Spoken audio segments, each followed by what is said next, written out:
This call is now being recorded. Om Dhanvantare Namaha. A very good afternoon to everyone. I am Dr. Geeta Puttur. I'll be the host for today. I am hosting 44th webinar today. So I am welcoming you all on this webinar uh, on behalf of RAAOUS. So I request everyone to mute the gadgets before starting this session to avoid the interruption in between.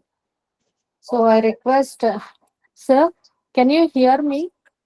Am I audible? Am I audible? Yes, ma'am. Yes, ma'am. Yes. Okay. We'll grace this occasion with the prayer by Veena. Dr. Veena, I request you to start the prayer. Thank you, ma'am. Namami Dhanvantarim Adidevam Surasurairvandita Padapadmam Loke Jararukbhayamrityunashanam Tataramesham Vividaushadinam धन्वन्तरिं रमानाथं सर्वरोगनिवारकम् आयुर्वेदप्रवक्तारं वन्दे पीयूषदायकम् सर्वे जनाः सुखिनो भवन्तु सर्वे भद्राणि पश्यन्तु मा कश्चित् दुःखभावयेत् ॐ शान्ति शान्ति शान्तिः. Thank you, ma'am. Thank you, Dr. Veena. I request Dr. Dilip sir to give brief introduction about our RAAOUS group. Dr. Dilip sir. Yes, madam. So I heartily welcome Umesh sir for the webinar. This is our 44th webinar, online webinar. So actually, RAAS is Rudra Arbuda Ayurveda under one shelter. So the main aim of this RAAS is we need to bring all Ayurveda practitioners to the one platform. Okay, so it is started in a small group of people. We started with the 4 members. Now RAAS has developed up to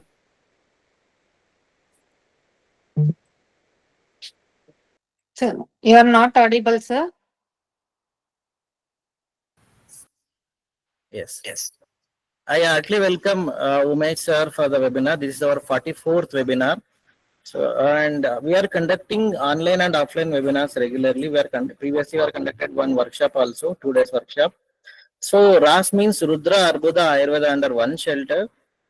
Actually, it is started with only from a 4 members. Now we have more than 800 members all over India and abroad also.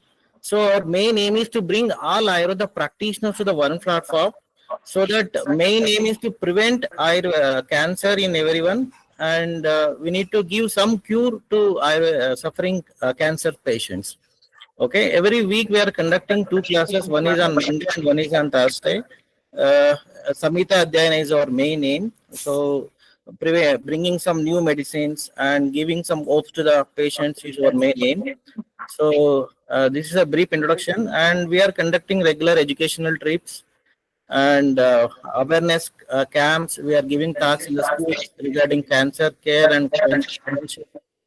We are working on the goals. Okay, so this is a brief introduction about the RAAS. I heartily welcome once again Dr. Umesh sir for the 44th webinar. Please go on, sir.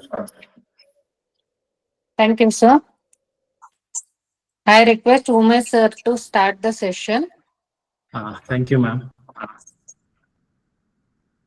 Welcome, sir, once again. Madam, introduction, Umesh sir. Just a minute. Sorry, sir. Just a minute. I think, madam, my Sir, you slides. can share your PPT.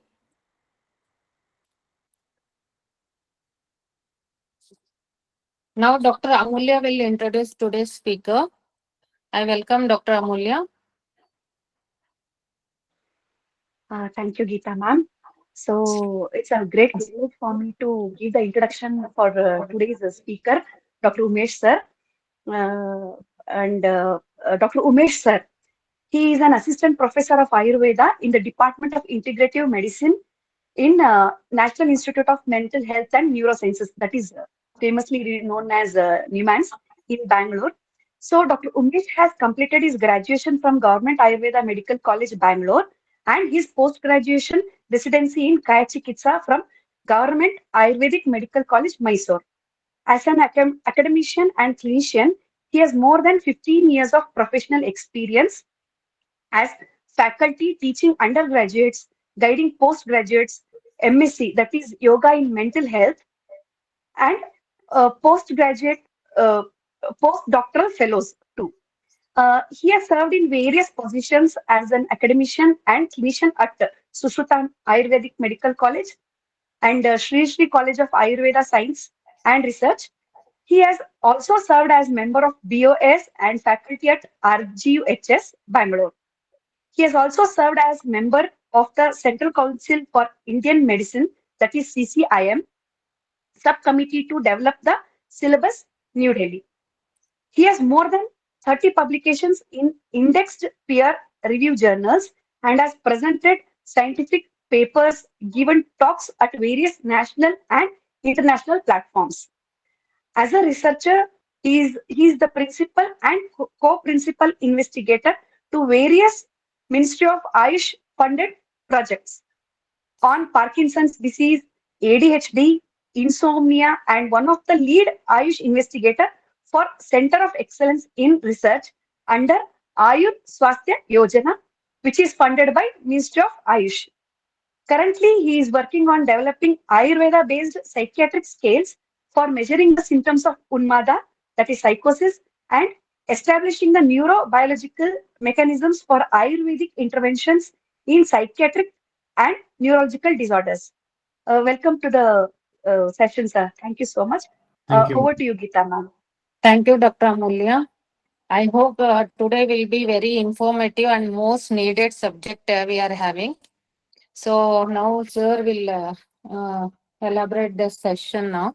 I welcome sir, Umesh sir, once again. Please, stage is yours now. You can start your session, sir. From Thank our you. end, some webinar, some this thing, network issues are there. You can start, sir. Okay, ma'am. Okay. Thank you, Dr. Amulya, for the wonderful introduction. And first of all, I would like to congratulate RAAOUS for an excellent platform that is being created, where you are trying to bring in the practitioners of Ayurveda, especially with the aim of prevention and also a likely contribution of any new thing that can be adapted into the management of this deadly disease, that is the cancer. So, madam, my slides are visible. Yes, sir. I think whether they are in full or I think it is partial. Only partial, sir. Okay. You can make it full screen, sir. Okay. Okay.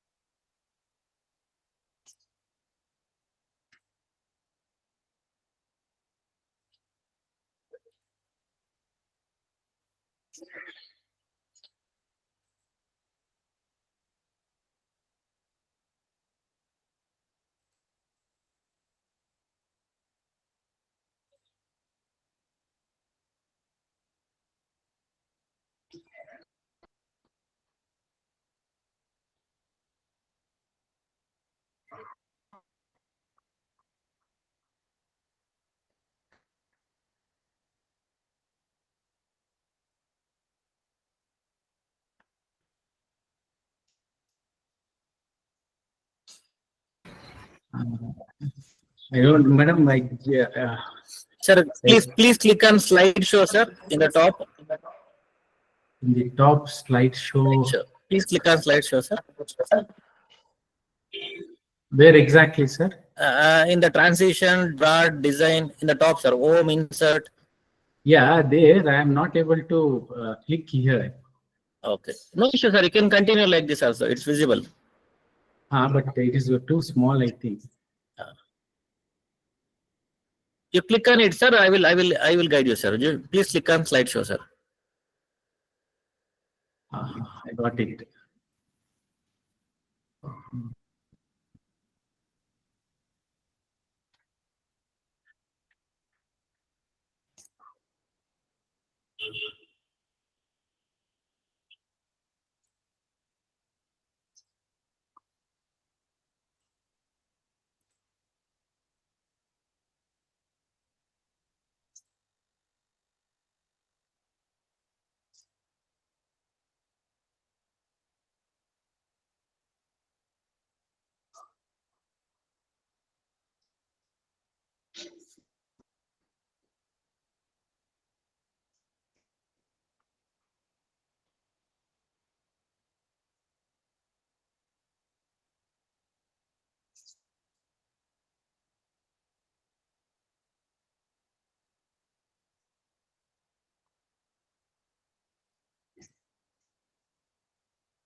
Yeah, sir, I'm somewhere. I'm not able to share the screen as a whole full.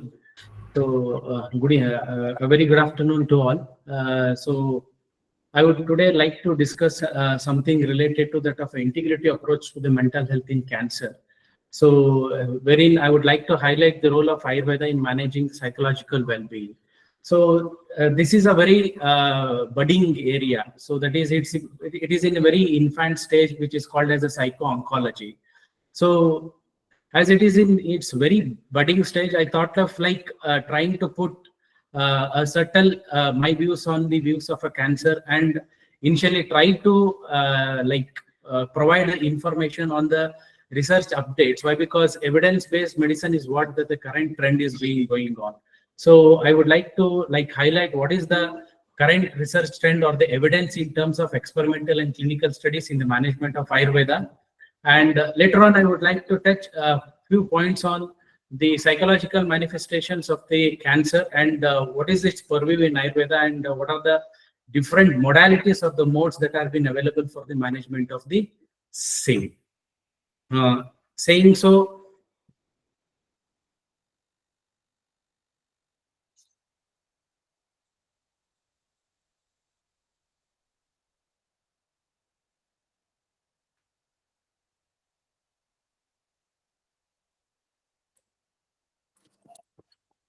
Sir, you are muted, sir.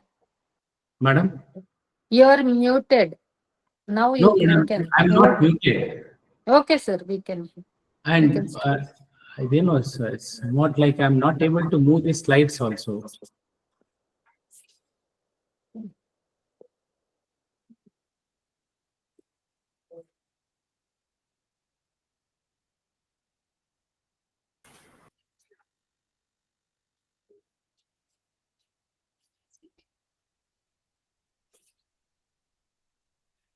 Hello, sir.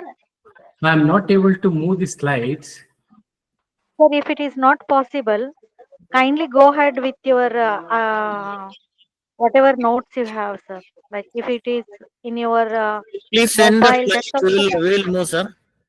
That's Madam, why the can sir log out and log in once again, so that there might be an error that can be Okay, I will send the presentation to you also, madam, and also I will try from this side. Yeah, please send, sir. We will move. I We will operate. Yes. yes, sir. Sir, Dilip sir, sir has your number or Archana madam? ನೀವು ತಗೊಂಡು forward ಮಾಡಿ Or WhatsApp ಅಲ್ಲಿ forward ಮಾಡಿ fast ಆಗಿ. ನನ್ನ ಹತ್ರ sir number ಇಲ್ಲ sir. Archana madam ನನ್ನ ಹತ್ರ ಇದೆ ಮ್ಯಾಮ್, ನನ್ನ ಹತ್ರ ಇದೆ. I'll ask him. ಓಕೆ, ಯಾರು ಇದನ್ ಮಾಡ್ತಾರೆ ಇಮಿಡಿಯೇಟ್ ದಿಲೀಪ್ ಸರ್ಗೆ ಕೊಟ್ಟು ಕಳ್ಸಿ. Sir will do. ಸರ್ ಅದು ಒನ್ಸ್ ಅಗೇನ್ ರೆಕಾರ್ಡಿಂಗ್ ನೀವು ಅದನ್ನಂದ್ರೆ ಕಟ್ ಡೌನ್ ಮಾಡಿ ಮತ್ತೆ ಶುರು ಮಾಡ್ತೀರಾ ನೋಡಿ sir. Half part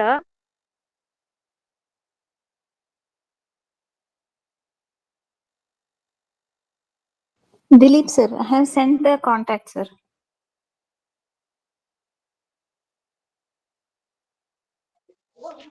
Archana madam ನಿಮ್ಗೆ ಸರ್ ಕಳಿಸ್ತಾರಲ್ಲ ಅದನ್ನ ಸರಿ ಕಳ್ಸ್ಬಿಡಿ ದಿಲೀಪ್ ಸರ್ಗೆ. ನಿಮ್ಗೆ ಅಥವಾ ಗೀತಂಗ್ ಕಳ್ಸಿದ್ರೆ ಅದನ್ನ ನೀವು ಕಳ್ಸಿದ್ದೀನಿ ಸರಿ madam. ಕೊಟ್ಟು ಕಳ್ಸಿ. ದಿಲೀಪ್ ಸರಿಗೆ PPT ಕಳ್ಸಿದ್ದೀನಿ. ಆಯ್ತು ಬಿಡಿ, ಹಂಗಂದ್ರೆ ಸರ್ ವಿಲ್ ಚೇರ್ ಸರ್. ಆಯ್ತು.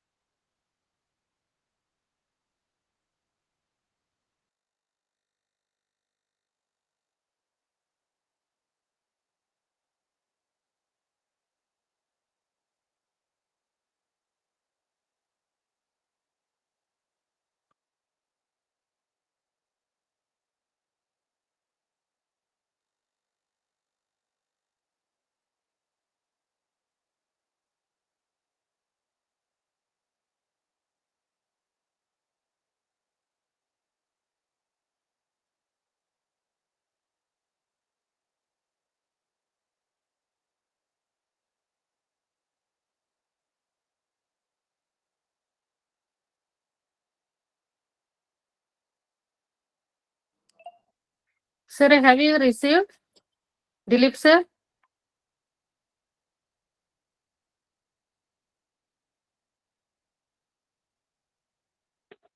S Geeta, Okay. Sir is doing.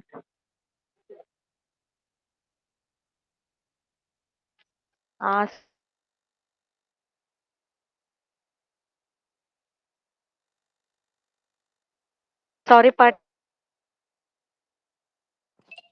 Sorry for inconvenience. participant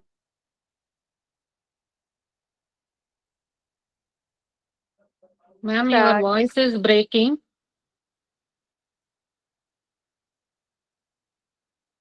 due to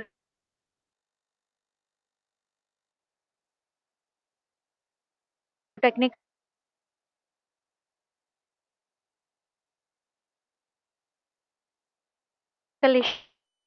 Ma'am, you are not audible. Your voice is breaking.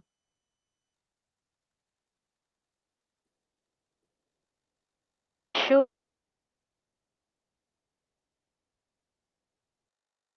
It is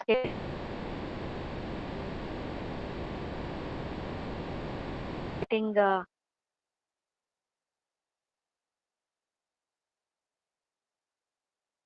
delayed.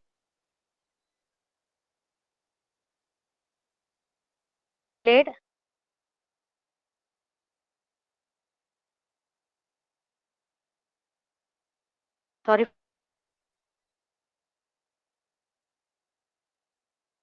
for the inconvenience. Dilip sir, So it will madam coverage ಸರಿ ಇಲ್ಲ ಅನ್ಸುತ್ತೆ, ಎಲ್ಲ ಆಟೋಷನ್ ಇರ್ಬೇಕು ನೋಡಿ ಸ್ವಲ್ಪ. Shakuntala ma'am, ನಿಮ್ voice Start. ಕೇಳಿಸ್ತಾ ಇಲ್ಲ. You are not audible ma'am. Your within voice is continuously breaking. few minutes just. I think it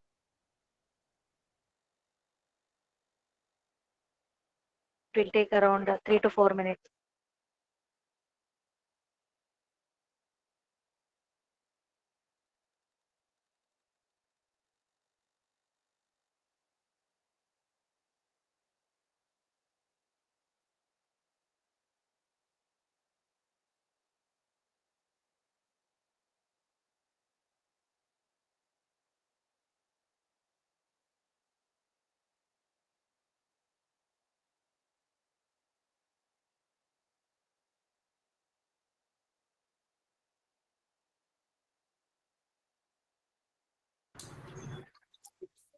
Umesh sir, can we start?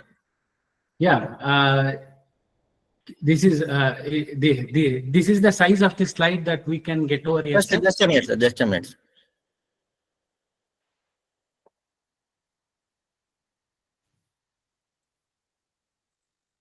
Yes, sir.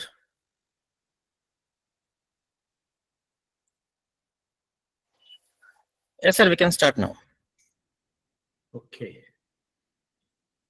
So I think I was highlighting regarding the things regarding that what would be the today's our scope on the integrating approaches to the mental health in cancer. So first of all, sir, next slide.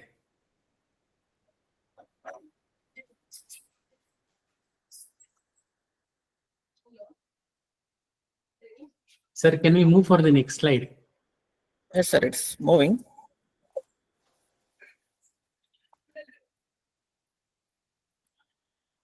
Slide is not moving, sir? No, slide is not moving for me. Okay.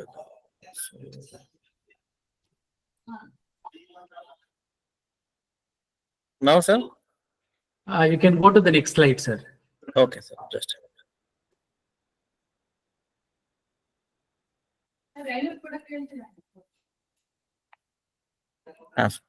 Yes, sir. Now it is moving, sir. Thank you.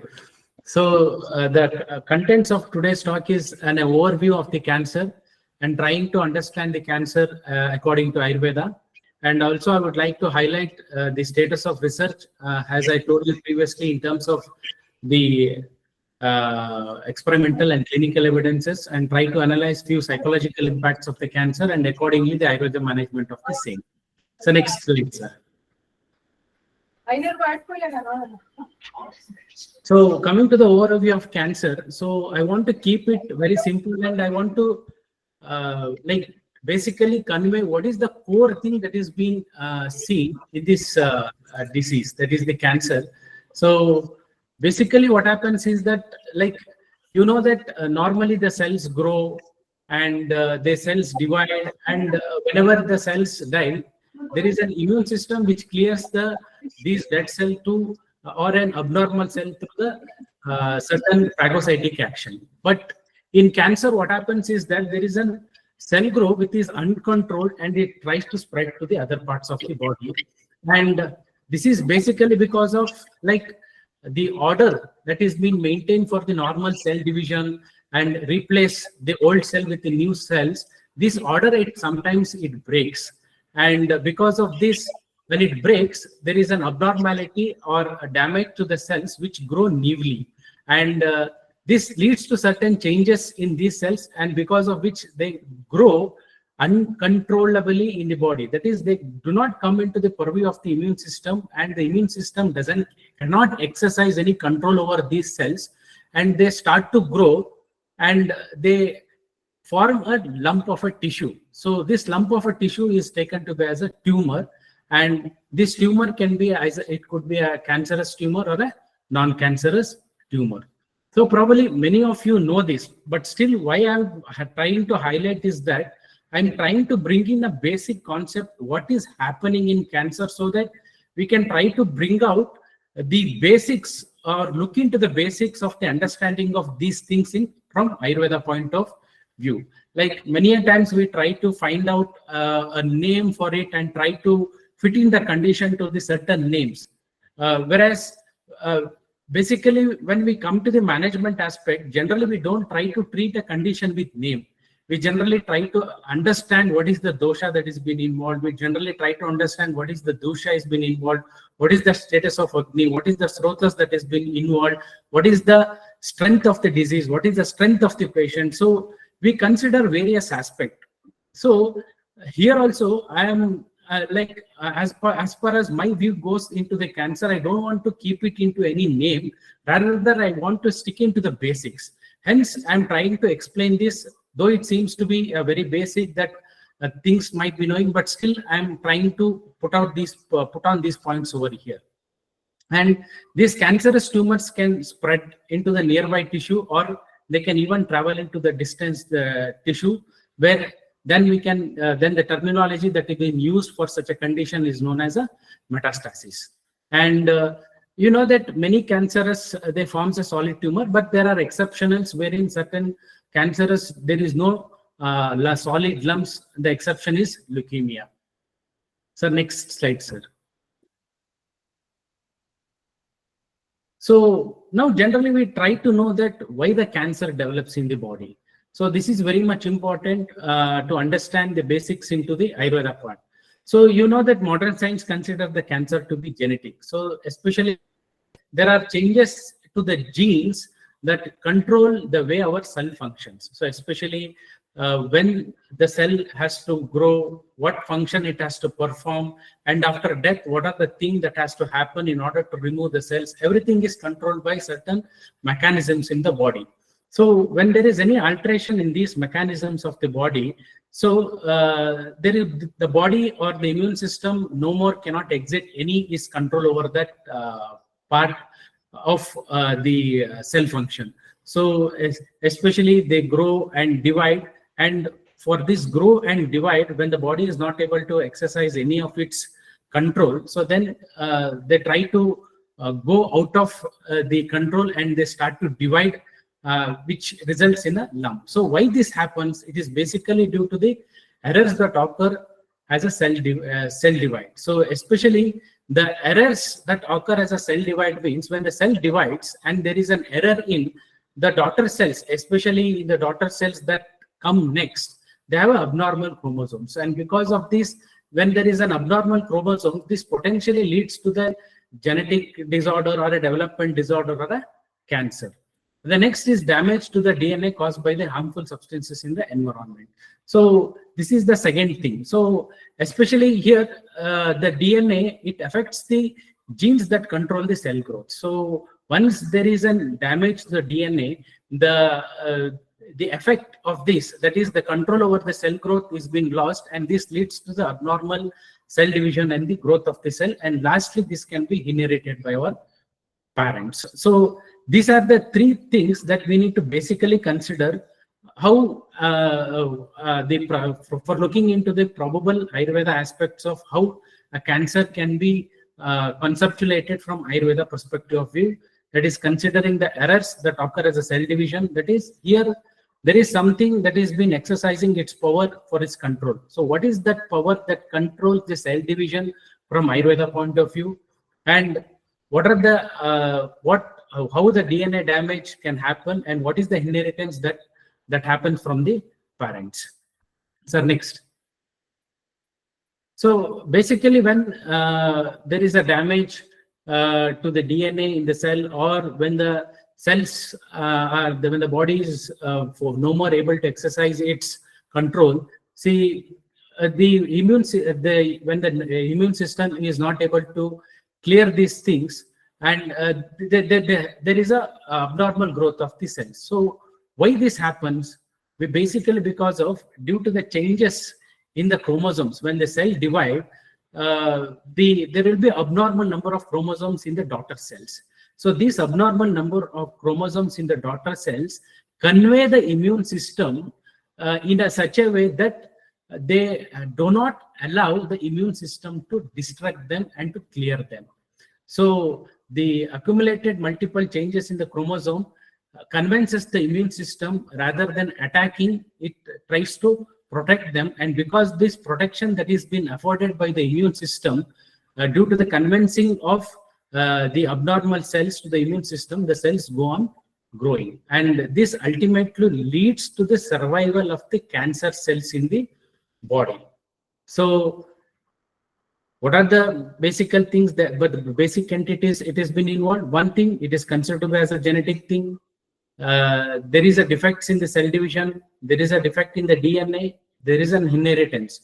Because of all these things, there is an abnormal chromosome pattern in the daughter cell.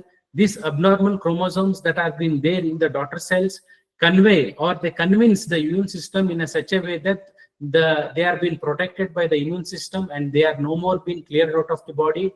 And this makes an environment for them for proper growth, and that leads to into a mass or a tumor. So next slide, sir. So now we'll try to see what is the aspect that we can consider this cancer from Ayurveda point of view. As I was telling that nowadays we are more fancy to give names. So generally we are behind names. So rather than that, when we see what is the importance that is being given by our acharyas for naming a disease, it's very little.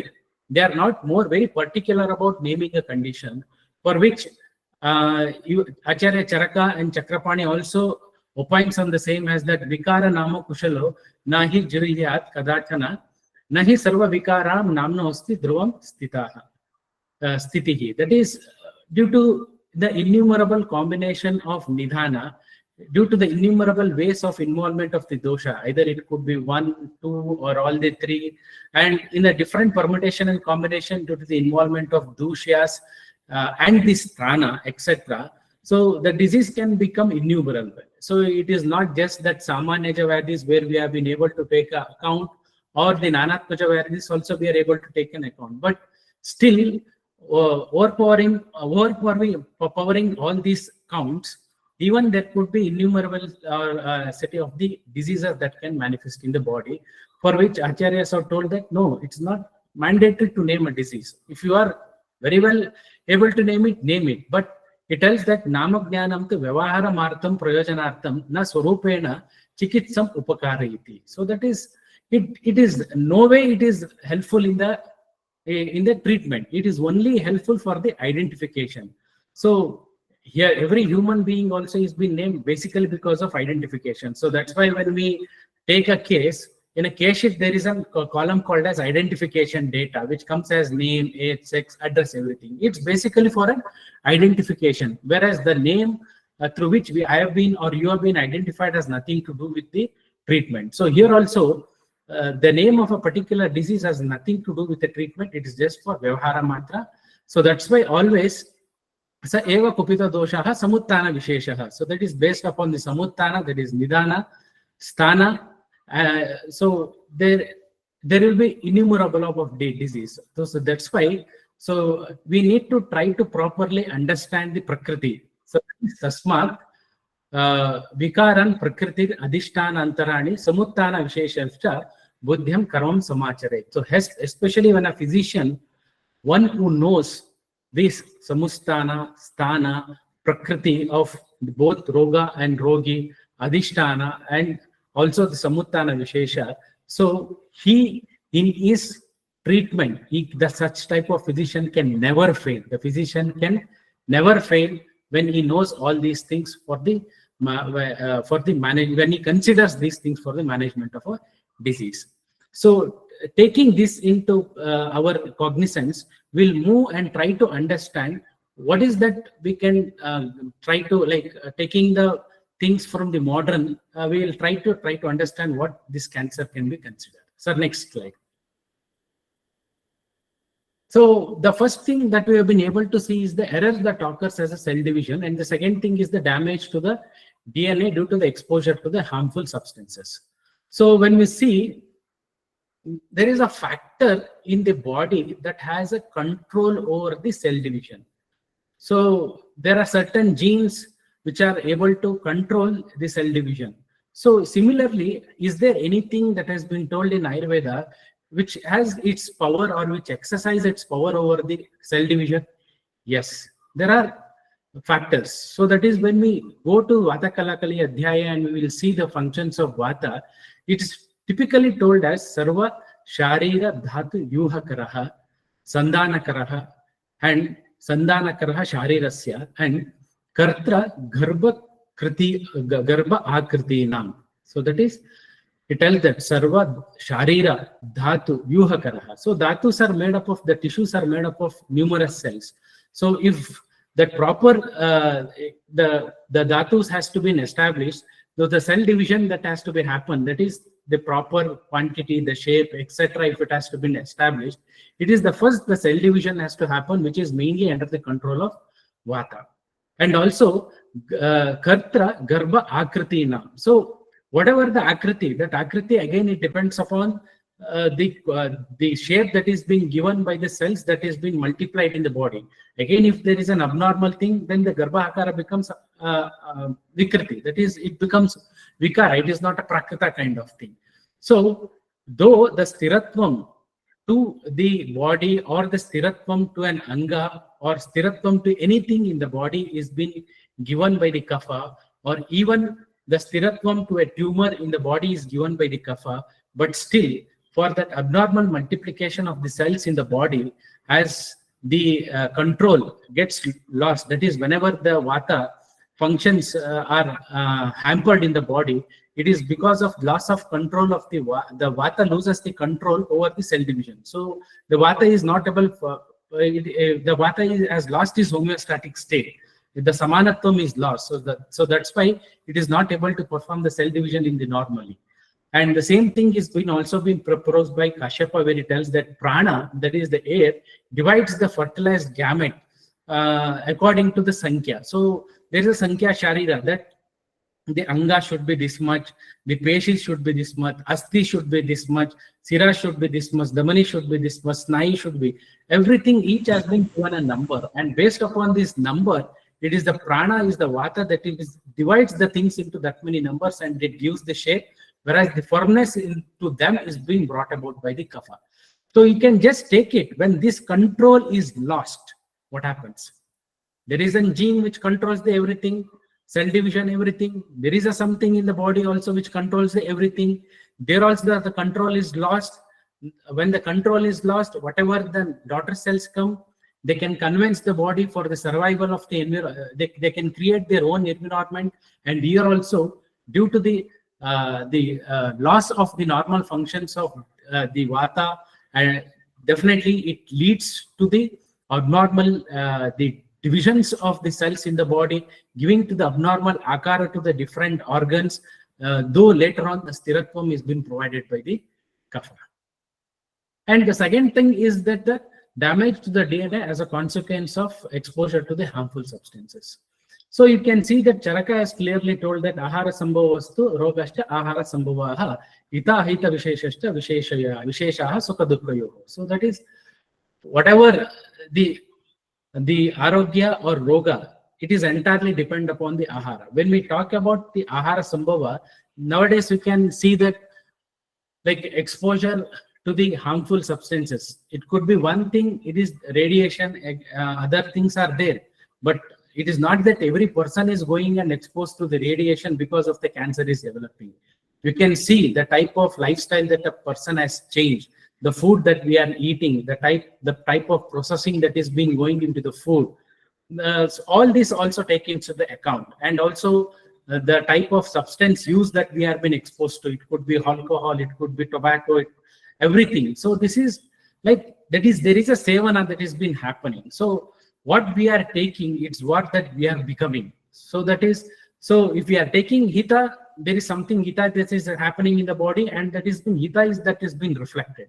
The same thing, if we are taking ahita is been happening in the body, and ahita will be reflected, and that is it is reflected for sukha, that is arogya, and that will be reflected for ahita, that is dukkha, that is vikara.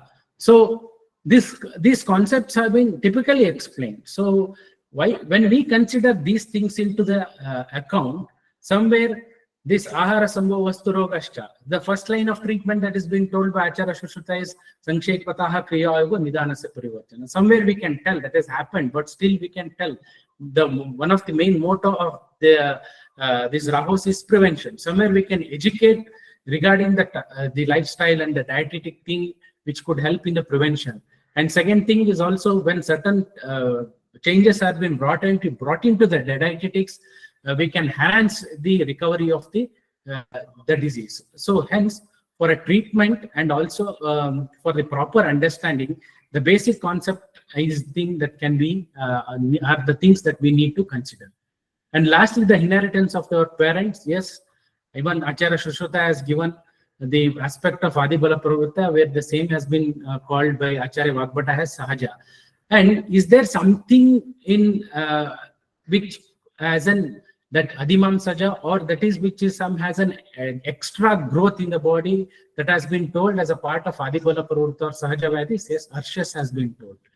And Arshas, yes, we can consider it to be as like hemorrhoids and other things, but still, when we see the explanation of other like Vataja, Harshas, and or the things, especially the explanations are, it also gives and creates a doubt in our mind that I think this certain the extra growth that is being seen there may not be only hemorrhoid. hemorrhoids, only confined to the hemorrhoids.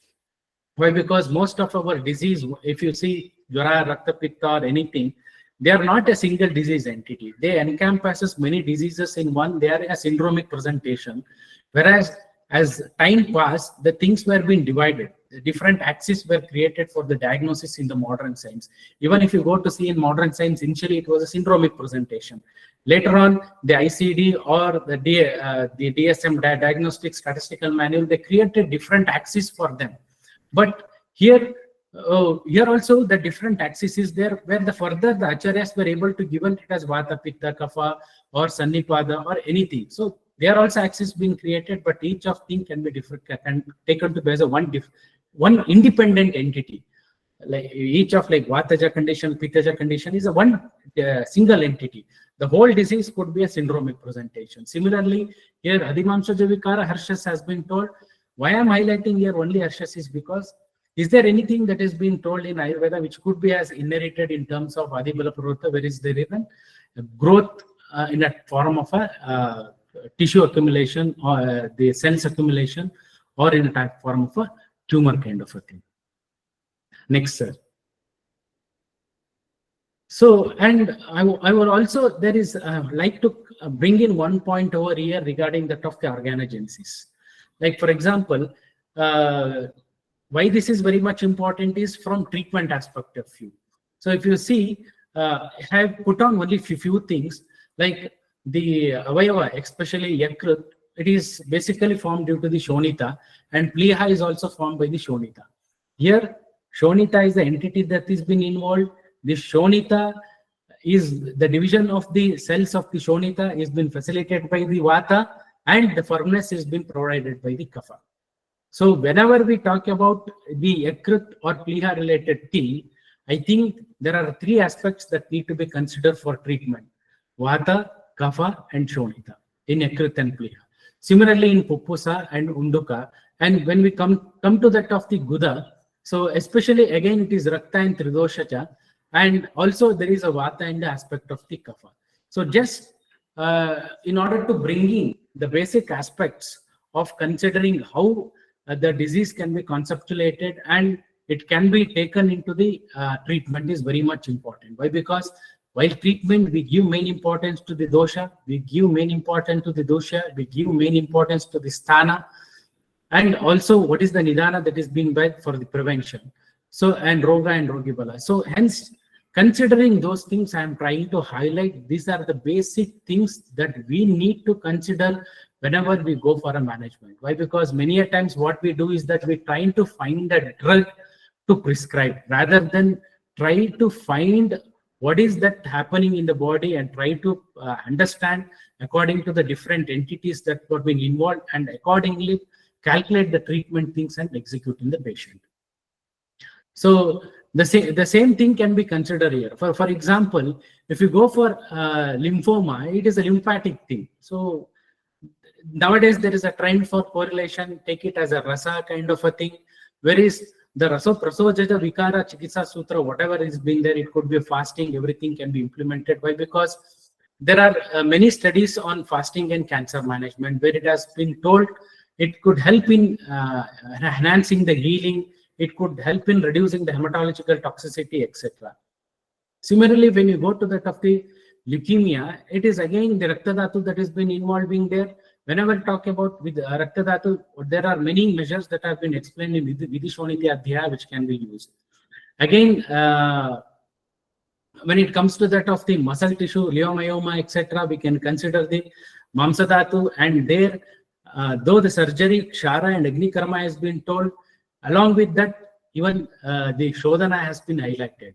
And similarly, when it comes to that of fat, so especially there, Ashtoninditiya and the Prameha line of treatment has been considered. And similarly, when it comes to that of the osteoma, that is Hasti, Panchakarmani has been considered. So these are the certain treatments somewhere along with the Kafahara in order to regress the growth. So depending upon the site of the cancer, the treatment measure to the respective dhatus can be considered for the management of the cancer. And lastly, in order to establish an homeostasis in the functions of Vata, that is one, these things have been great. Again, to prevent the reoccurrence, somewhere this vata has to be brought into control. So where the scope of rasayana can be considered. So this is, I think I was liking to, like, I had this wish or the view in my mind regarding considering the basic concept that is there in the modern science, so that we'll be take the same thing, try to understand in Ayurveda, so that we'll be able to emerge with some treatment thing. So next. So I think many practitioners over here are practicing, and most of them would be very successful in managing these type of disorders. But today I would like to highlight some of the evidence-based things which could be very much helpful for you in our practice. Especially in our practice, it helps a lot. So nowadays, I think when we write a medicine, the first question that the patient asks is that, why are you writing this medicine? How this medicine will help me?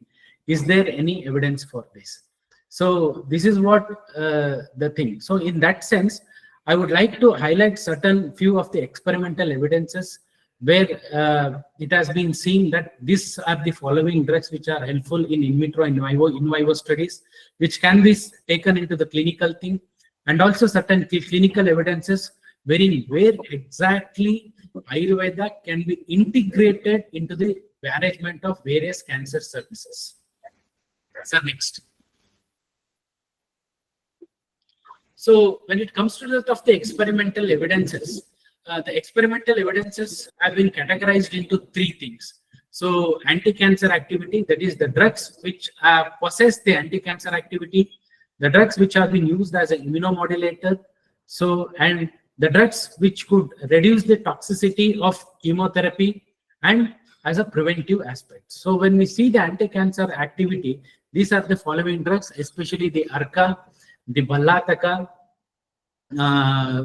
Central Asiatica, that is Mandukaparni, Gugulu, Ashwagandha, Bilva, Haridra, Ashoka, Acaranthus is Apamarga, Katuki, Dharu Haridra, Triphala, Panchavalkala, and Kanchanara Gugulu. See, these are the certain drugs which have been seen in vitro studies to possess anti-cancerous activity, which we can use for the management of the various cancer conditions. And when it comes to that of the immunomodulation, which is one of the important aspect wherein the immune system failed to recognize the things, so wherein the immune system itself become a hyperactive. So wherein in order to modulate this immune system, the different drugs which have been shown, or the combination of drugs which have been shown immunomodulator activity are Indukanta Gratam, Shatavari, Ashwagandha, Erivia Lanata, that is Pashana Beda, Bocopomaneri, and the Curculolingo, this is Musta, the another variety of Musta. So next, which could potentially reduce the toxicity. Here, when it comes to potentially reduce the toxicity, it is in terms of chemo. So we know that what are the potential toxicities that a patient suffers when he undergoes the chemo. In order to reduce these things, you can see the Shatavari, Ashwagandha, Manjishta, Sariva, Vacha, Bilva. Here, Jatyadi Taila and Grita has been shown for the external wound healing, especially external also, and also in the oral related things. And Gambari, Narasimha Rasayana, Brahma Rasayana, Chavanaprasha, Amrita Prasham, Ashwagandha Rasayana. So these are the things which are shown effectively to reduce the chemo-induced toxicity, and especially in the oral cancers, especially caused to tobacco and other things, turmeric oil and turmeric oleoresin has shown as a preventive thing. These are certain experimental evidences. So next. So these are the certain drugs that have been screened by the Central Council for Research in Ayurveda Sciences, that is the CCRS, which have been identified to have a potentially anti-cancerous activity. So especially they are in oral, lung and ovarian cancer. The Dharuvaridra has reported to have anti-cancerous activity. In colonic cancer, Piperlongum, and similar in colonic cancer, Katuki has been screened. And in prostate, ovarian, breast, Devadaru, that is Citros deodar, has been seen. In lung and leukemia, the ashwagandha has been seen in prostate, both the Phyllanthus niruri, that is embellia, that is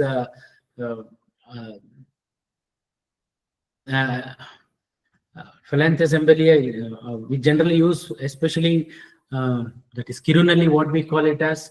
We use an Acorus calamus and Bohemia variegata, that is the Baswanapada, or what we call it as Kanchanara, and Terminalia chibula, that is Vitaki. So these are the drugs which have been potentially screened to possess the anti-cancerous activity and against the respective cell lines. So next. So when there are also certain drugs which have been screened for their protection, which is very much important.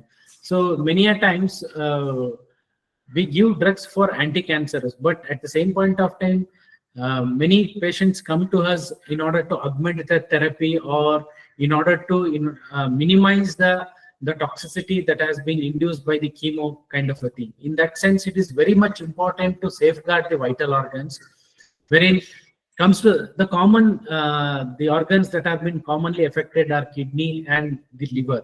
So there are certain experimental studies where the drugs have been shown to exercise their production over the kidneys, like Hemidesmus indicus, the Sariva and Vacha, Chitraka, and the Mangista as shown, and along with a compound drug, that's Cystone. These are the first drugs which have been studied in the experimental study design, which have been shown to protect the kidneys. And also in osteosarcoma induced secondary the metastasis in liver and kidney. So during the chemotherapy, Shilajit, when it was given, it has shown to minimize the damages into the kidney and liver. So Shilajit is one drug that is being used to minimize the injury to the liver and the kidneys. So next. So liver protection. So again, so these are the certain drugs which have been used in experimental study design, which have been exercised protection over the liver. One is the LU52. The study has been there.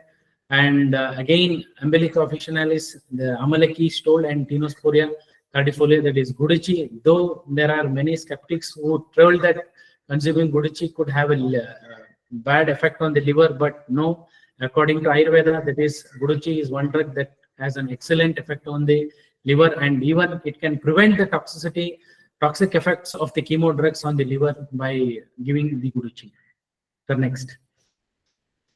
And one more in the myelosuppression. Myelosuppression, there are certain things. So especially the Vishari Hagada, especially this is one, the antidote that is being used for many of the, in Agada Tantra. So especially many of these things also used in skin conditions, also we use this Dushari Agada, especially in allergic condition, hypersensitive condition.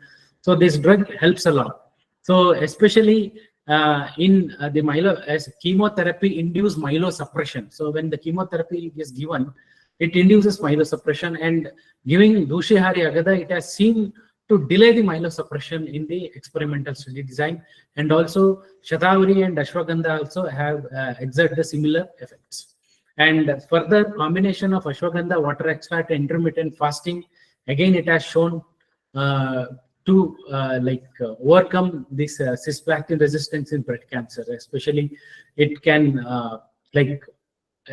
prevent the bone marrow suppression that is being induced in cisplatin resistance in the breast cancer, and also to enhance the therapy. So Ashwagandha, you can see that when we see most of these drugs, Ashwagandha is one drug that has been commonly, we can see across, to possess anti-cancerous activity, to that of immunomodulation, to that of suppression, to kind of a thing. So this is one drug that has been beaten right, left, up, down by the researchers for its evaluation of in the various conditions.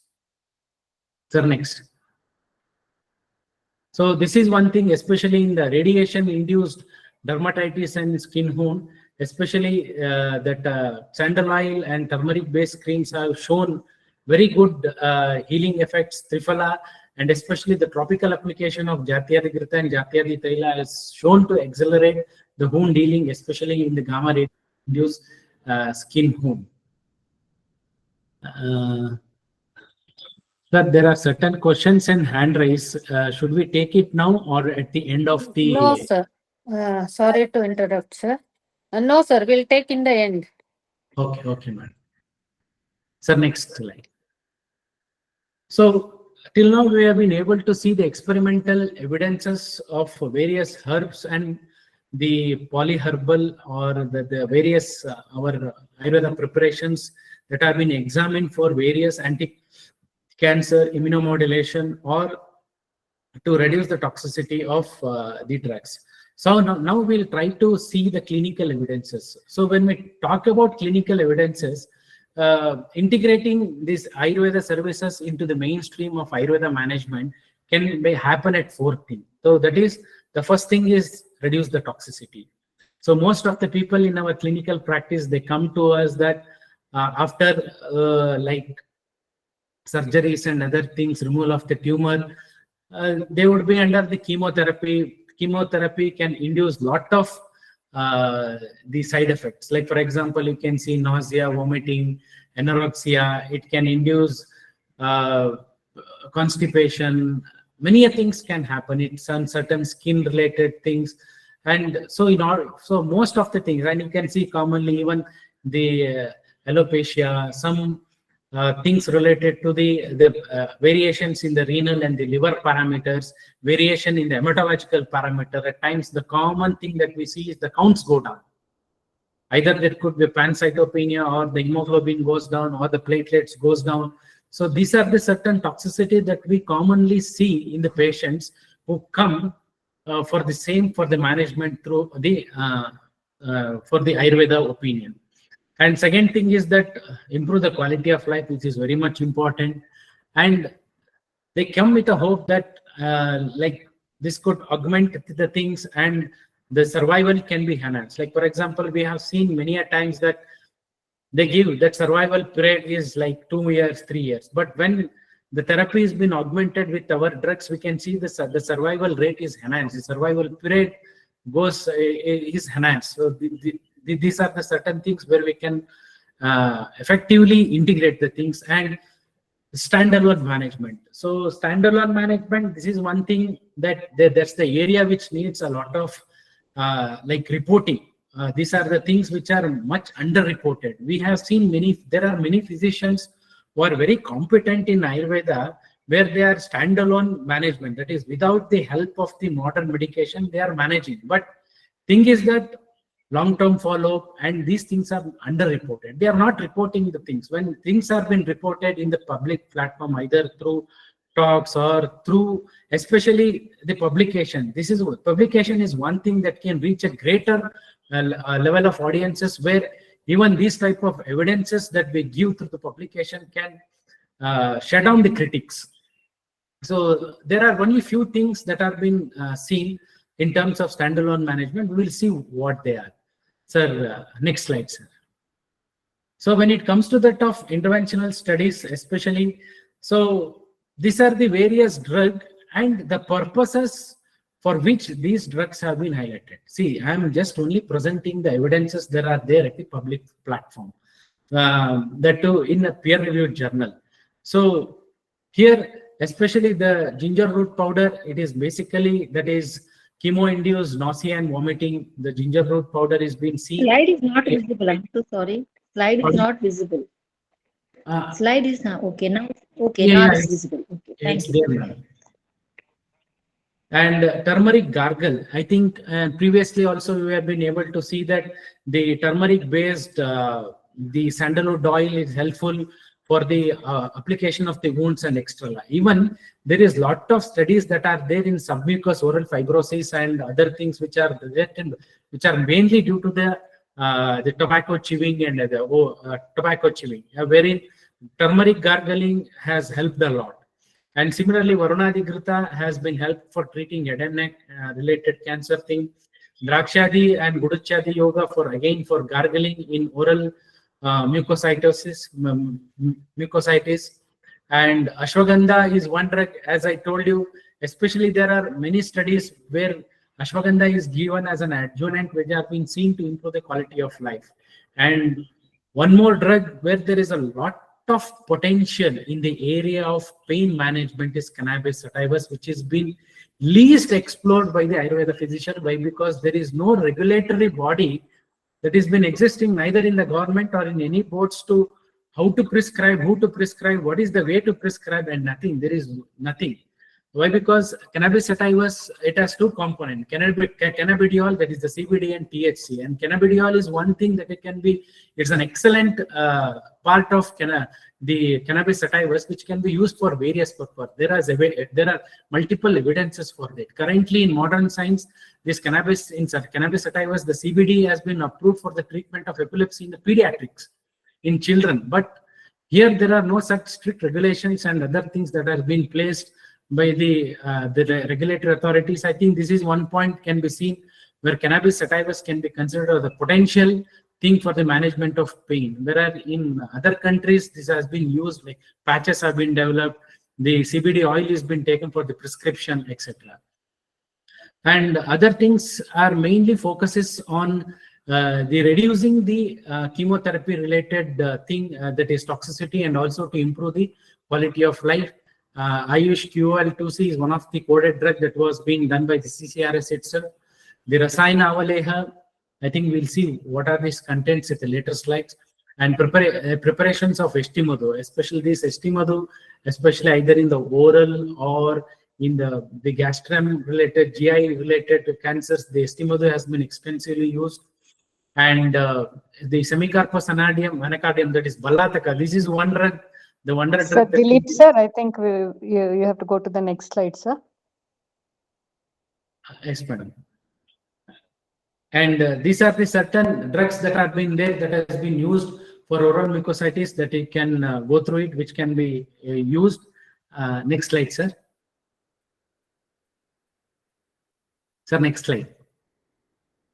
And regarding that of the standalone studies, there are only two things in that has been studied. That is especially the acute promyelocytic leukemia, that is Navjeevan Ras and Kamaduga Ras, and the Trinakantamani Pishti, that is Keheruba Pishti. This has been used for 1 year, and the patient that has been told that the survival period has been enhanced. And similarly, this is once again one more standalone that has been seen, a complete tumor regression in the high-grade diffuse large B-cell tumor, where they have used in Rasayana regimen, where the regime goes as follows. Sir, next slide. So this is the Rasayana regime they have given. There are multiple components that have been there, which has been put in these slides. I think you can go through these slides at a later point of time. Sir, next. So next, we'll go for the psychological impact of the cancer. So just before going to this, as I told you, the psycho-oncology is very in its infant stage. So that's why I wanted to update the research thing that is available in the public domain. So here you can think that once the diagnosis, the name cancer itself, we can see what is the impact that can be happen to the patient's mind. Especially there will be a range of emotions that will be going in the patient's mind, like anxiety, depression, fear, anger. So anxiety, what would happen? Depression, the cancer has come to me. Fear, what would happen my kith and kin? And anger, why it came to me? Why only me? These are the certain things the patient emotions will be in the mind. And you know that cancer treatment can be physically and emotionally demanding. Why? Because it involves a lot of things, surgery, chemo, etc. So which leads to stress, fatigue, and isolation, owing to the social stigma. And many cancer infected persons have a concern about their body image, mortality, financial burden. All these things exacerbates the mental health challenges, and the psychological health. It is of extreme importance. Why? Because nowadays we find a pen and a paper to prescribe, rather than we find less time to speak to the patient. So whenever we talk about cancer, the psychological support is very much important. So especially in persons with palliative care, So it is very much important to give, along with prescription, to give concern to this of the psychological health. And over the period or over the years, the studies, the evidences have built that the major life events like all these things, anxiety, depression, everything can produce relapse or reoccurrence of the cancer. So hence this psychological health is very much important. So next slide. So again, you can see that when there is a range of emotions that has been going on in the mind, so this worsens our mental health, and a patient who has gone into a depression can fail to adhere to the treatment regime. Okay. Anyhow, let me give, because expenses, that this financial burden, I'm worried, why should I become a burden on my family? And the treatment adherence would not be there, which could negatively impact the quality of life of the patient, and the mortality rate increases. So probably I think 2 days back we have been seeing in newspapers and all what is the mortality rate per lakh that has been happening, and currently it was given at around 105 to 110 patients in Karnataka per lakh. So you can just think the population for Karnataka being around 7 crores, and for 100 this many people are dying, and if you reciprocally calculate the number of people that are dying because of cancer per day. So in that, if you see, most of the people, the cause would be like either poor treatment regime adherence or the awareness of the illness. So somewhere this has to be bringing to the importance. And you can see that in Indian settings, around 38 to 53% of the cancers are found to have identifiable mental health issue. That is almost, you can just take 50% out of 100, 50% of the patient would definitely have the mental health related issues. Cancer patient would have a mental related health issue. So next. So why it happens, especially, so we will see what are the different things. So they are like major depression, we have talked, anxiety and other things. So the first thing is the major depression. Why it happens? Depression, as you know, that as a part of disease process itself, that once that there is a quotation that definitely, like, it is not the disease that kills the person, it is the diagnosis that kills. Until and unless he is diagnosed, he will be fine. One fine day you tell that, you give a name and tell that you are suffering from cancer, there ends, his willness goes down suddenly. The chemotherapeutic agents, there are many chemotherapeutic agents that can affect the brain, which effectively it causes the cognition decline, and also the new cell development, the neurogenesis will be affected in the brain. And there is a new concept that as a chemo brain itself. So the chemo brain is mainly characterized by the depression, and also wherein there will be cognitive decline. They are not able to do their executive functions, their thinking, memory, everything will be gone down. And functional responsibility, the disability. So the disability that induce and that itself will also induce the depression, and the prevalence of depression is around 13 to 40%. And basically, you know that depression exhibits with helplessness. I think this is cancer has come. I think nobody can help me. Only they depend on, like, let God help me, and hopelessness. There is no hope. I think I need to undergo a lot of things, and worthlessness, everything. I have become a dependent. I am no more. I would be able to help my family, kind of things. All this makes the person to enter into a sort of depression. Next. So again, the anxiety, it's an anxious trait that it is an apprehension of tomorrow, basically. What happens to me tomorrow? What could happen to my kith and kin? All these things which makes the persistent. And you know that it is the part of a normal stress response. The stress that is the diagnosis of cancer. And it is persistent tension with repeated panic attacks and palpitation that the patient experiences, where these are the areas wherein we can try to like integrate our Ayurveda services and we can provide. Why? Because there are very little bit these concerns are addressed today by the oncologist. These things are not at all concerned. So they don't talk. The patient goes, the chemo is done, the patient comes. what is happening in the patient mind, what is going, let me talk to him, some assurance and other things, nothing is been there. I think this is the area where we can pitch in and we can help the patient. And the post-traumatic stress that the patient undergoes through the repeated surgeries, the chemo cycles, etc., the certain things that are the psychological manifestation that we can see in the patients. Next. So this is something that is the Ayurveda management of mental health.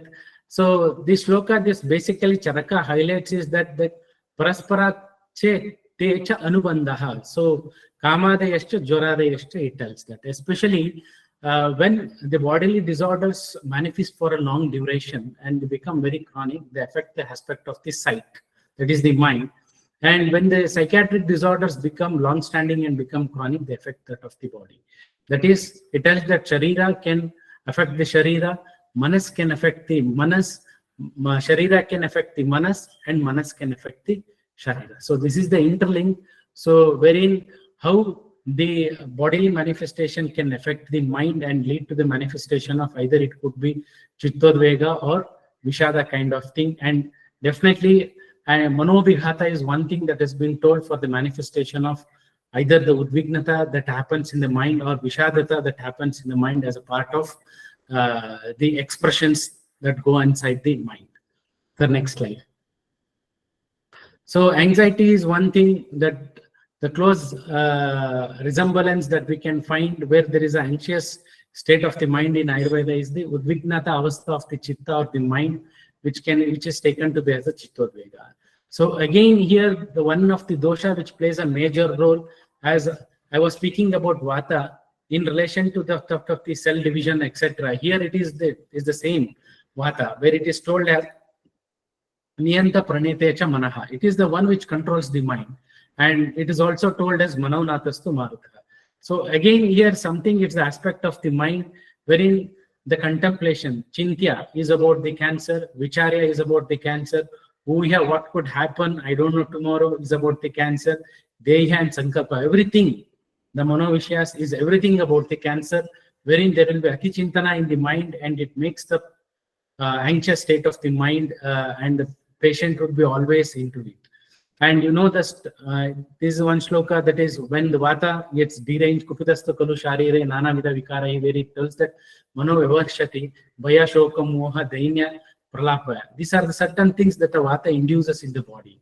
So these are the certain things wherein the control of Vata is the prime in order to subside this anxious state of the mind. So next slide.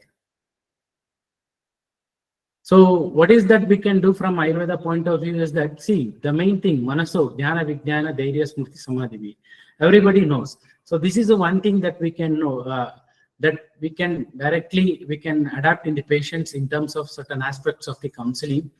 And at the same point of time, Yukti Apashya Chikitsa also is very much important, especially in improving the overall condition of the patient in terms of either going through Virachana, Nasya, Bahya snehas like Abhyanga and Murni Kaila, like Shirodhara, Shirotalam and Takradhara. So next. So especially, you know that whenever there is anxious state of mind, there is sympathetic arousal. And as Virachana, there are studies to suggest that it decreases sympathetic tone and it also established a sympathetico-vagal balance. So similarly, again, Nasya, Nasoi Shirosodwaram, again, it is when we go to that of the Dinacharya tablet, it is told to be as Nasya for Indriya Upatapa. We see Undriya Upagata and Upatapa. So in order to prevent, Nasya has been told, again, it is mind is also Ubhayendriya and Nasya helps a lot in that. And Abhyanga, especially the Sharira Abhyanga and Shiro Abhyanga and also Shirotalam. The studies have shown to like reduce the stress hormones like cortisol, heart rate variability will be less, it establishes sympathetico-vagal balance and BP comes down, and even it's basically it helps to relax a lot, by which the anxious state of minds come down. So next. So these are the certain evidences that are been there for Shirodhara and other things. It reduces the cortisol, it improves the profile of mood status, and these are the certain drugs that we can prescribe to the patient for the management. So whatever that 500 or 1000 mg is there, it's an aqueous extract, whereas the classic, when the churna has been given, the classical doses have been used, especially the Manduka Purni Vacha, the again Brahmi, Shankapushpi, Guduchi, and the Ashtimadu, Ashwagandha, Parasikevani, and again the Ashwagandha Sutsi. These are the drugs which have been especially told. If you see, there is Swadharmyata of the medicines that are being used for the management of the stress and depression, and also in the cancer, which either for the immunomodulation or for the reduction of the toxicity. So next. So these are the certain drugs we generally in our clinical practices we are trying to use, especially Kalyanaka Kashaya and Brahmi Drakshadi is one that we are using a lot, where the anxious thing is more. When there is an anxious thing with that of the GI symptoms, when due to sympathetic arousal, there are GI symptoms commonly. We use Drakshadi, Ashwagandha, Yashti, and Shankapushpi and Jatavansi we use. Himasagara and Chandanadi Taila we use for external thing. And Kalyanaka, Mahapacha Chakrita, and Brahmi Grita is what. And we have seen Kalyanaka Grita Nasya to be an excellent in reducing the anxiety symptoms. So next. And Vishada, again, this is the aspect of depression. So here, Swakarya Akshamatvam, that is, there will be Manoavasada where the patient would be having inability to perform its functions effectively. So again, Asiddhi Bhaya, that is, I think, due to the apprehension of the failure, the person will not do. Why? Because again, I have a certain disease. I think if I go to do something, I would never succeed. I think because of that, the patient never tries. Why should I take medicine, or why should I do this yoga or other things? I think my time will come. These are the certain things that could happen in the patient mind, which the patient he becomes inactive due to the incapability of the mind or the body. So next. So next. So here is certain things that we can adapt in the management of the things, especially whenever there is a moderate to severe depression. What we have seen clinically is the Vamana is helpful, and in mild depression, Virechana is helpful. But again, we are talking about the chemo, the patients who are on chemotherapy or who have with cancer-related things.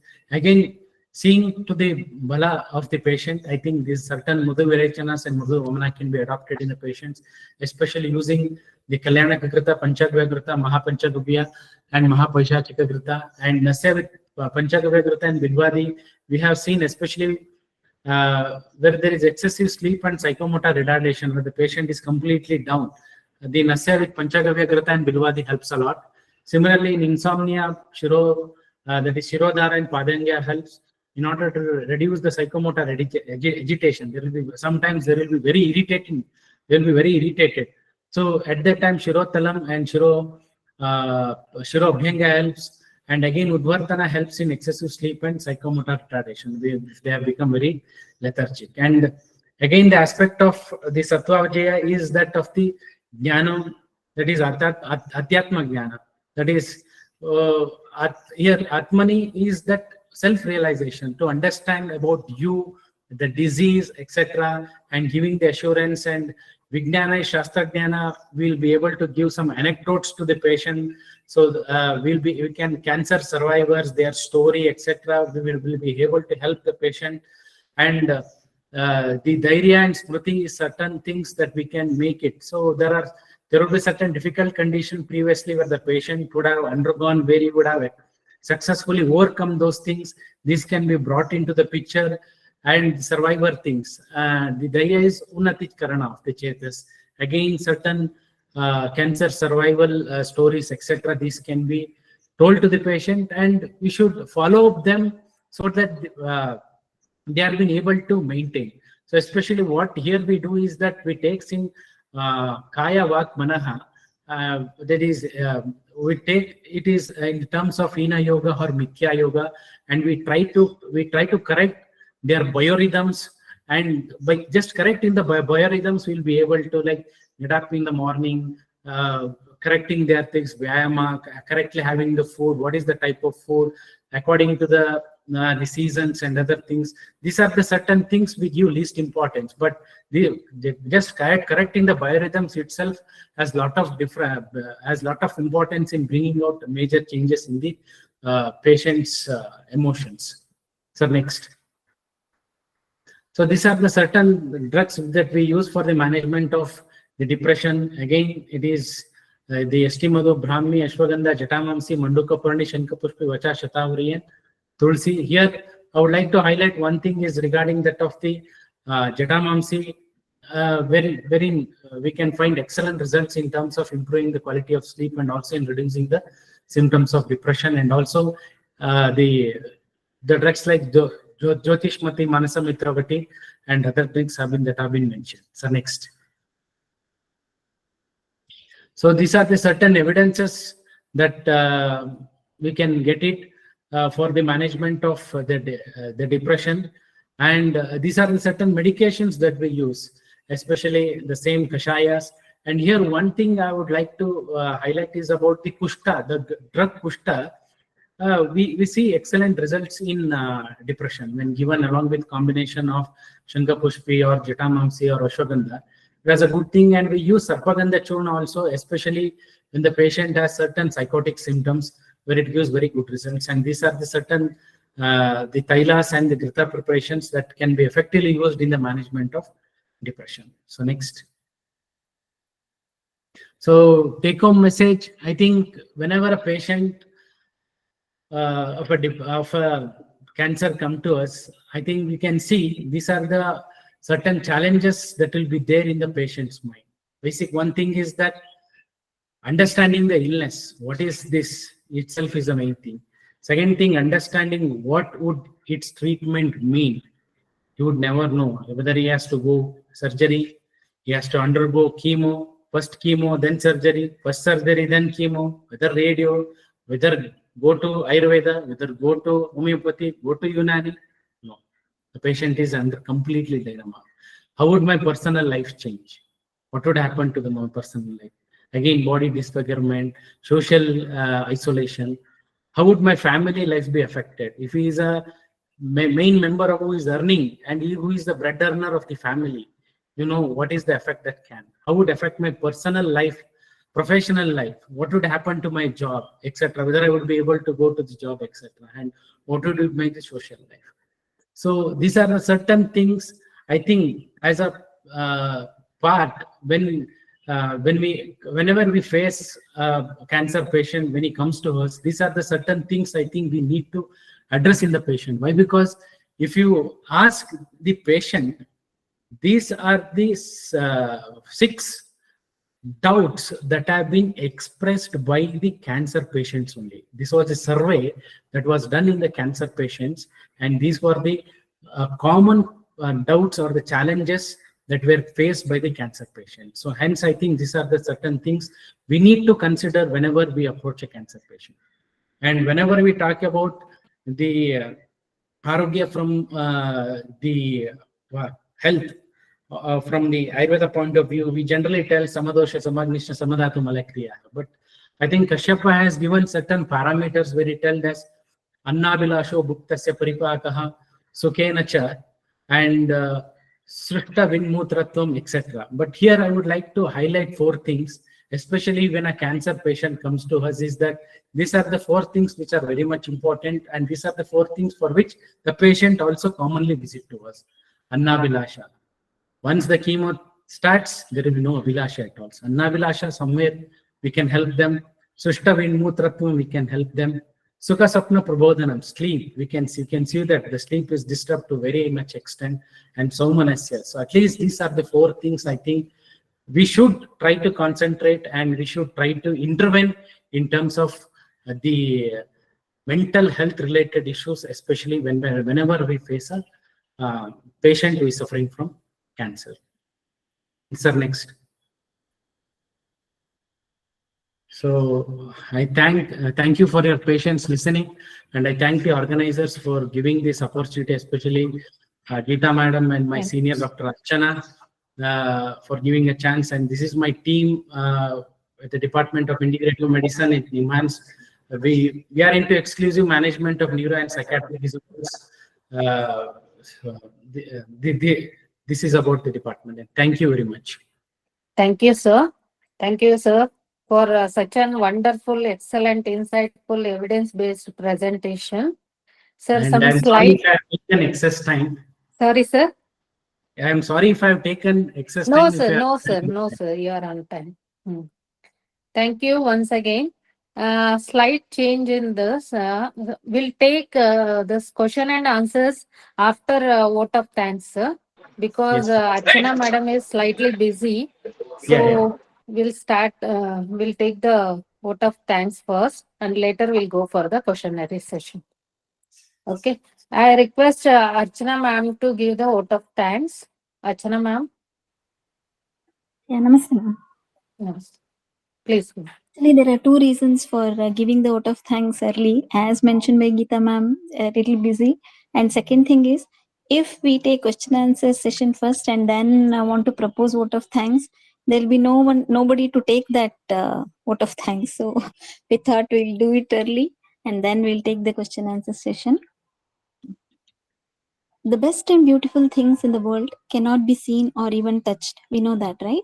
They must be felt by heart. Thank you is one such prayer among them. I consider it a great privilege to propose a vote of thanks to all the dignitaries who have witnessed it as a memorable and successful event. I take this opportunity to express the gratitude to one of the finest Vaidyas, who also happens to be my junior during my PG studies. Since then, I have seen that he is very simple, very down to earth, and calm and composed, and he has remained the same even today.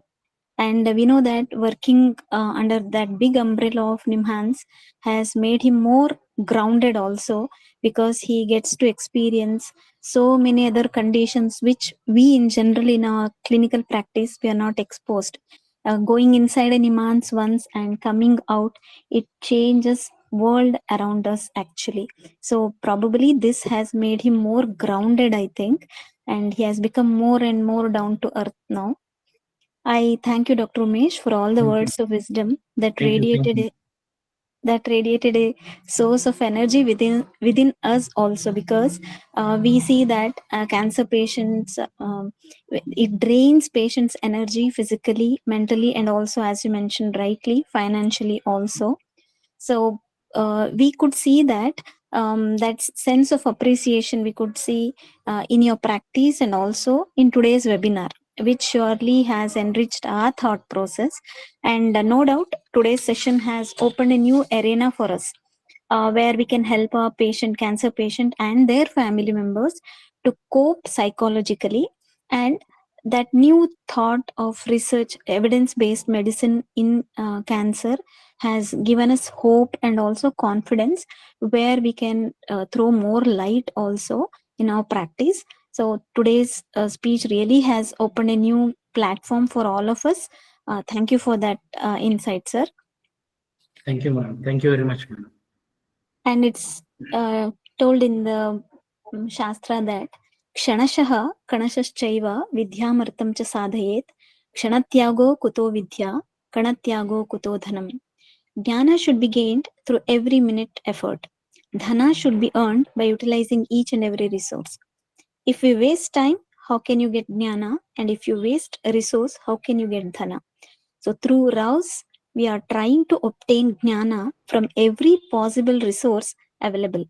I take this opportunity to thank Dr. Shakuntala Patil Madam, founder of this RAAOUS, for creating such a platform where we are getting jnana from every single corner, every single day.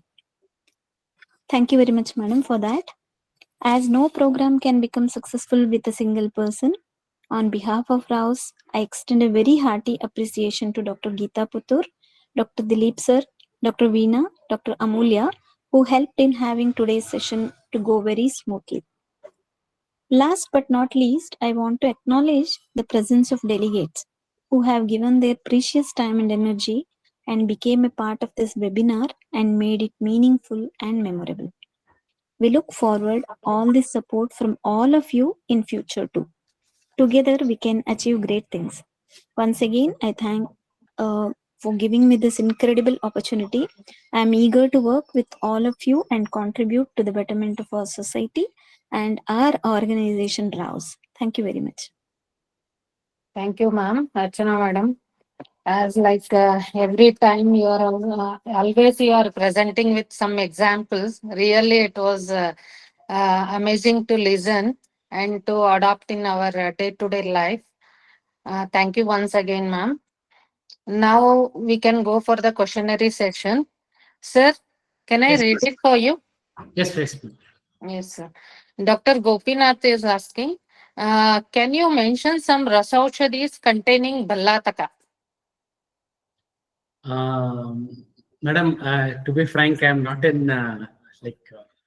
into the cancer management. This was the only thing that I have I have brought into the evidence what was there in the public platform. So any Rasaushadi with Balataka, I think maybe anyone in the elites in the group can help it out. Okay, sir. Thank you. Dr. Kusuma is asking, post-surgical excision and radiation of breast cancer, any alternative to tamoxifen medicines from Ayurveda? Alternate to tamoxifen. No, madam, no idea. Okay. Dr. Chavi is asking, what can be the best treatment for recurrent skin allergy itching to the female patient of post-surgery thyroid cancer? I think, madam, there were two things that have been highlighted in terms of either the turmeric oil-based sandal oil or the Jatyadi Thaila and Jatyadi Krita. So these are the three things that can be effectively used for in these conditions. Thank you, sir. Is depression previous to diagnosis of cancer a major cause of cancer?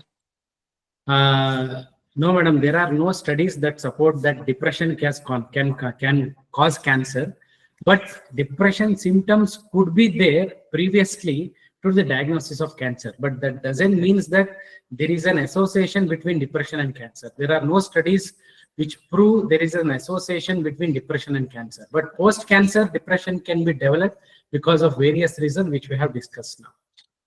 Yes, sir. Dr. Kusuma is asking for the slides. Sure, we'll share it, sir.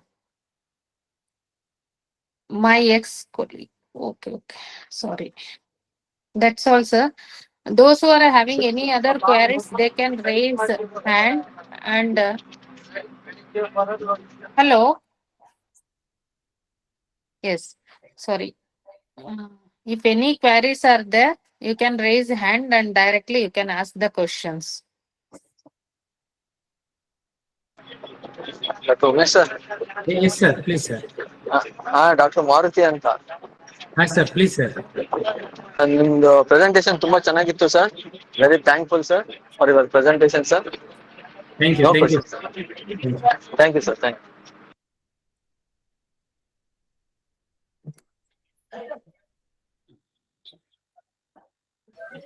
Umesh sir, namaste. Madam, namaste. Sir, if you can brief a little bit on the use of Mastishkya in psychological management. Yes, like, have you tried anything with Dhara or Pichu or anything? I that think would really help. highlighted in the slides also, especially when it comes to the Mastishkya. Especially we use the dharas, especially either the Takradhara or the Taila Dhara, and in the aspects of Pichu and also the Chirotalam. So these are the four things that we are especially using in the psychological thing. And there are a number of studies to show that especially you see in depression and anxiety, there will be sympathetic overdrive to scientifically to build up the evidence I'm talking about here. So this Mastishkas helps in bringing the sympathetico-vagal balance. So that you can see that once there is a sympathetico-vagal balance, the symptoms of anxiety and depression come down. This is one aspect. And the second aspect is that the stress response in the body is the increase in the cortisol hormone, which is the stress hormone.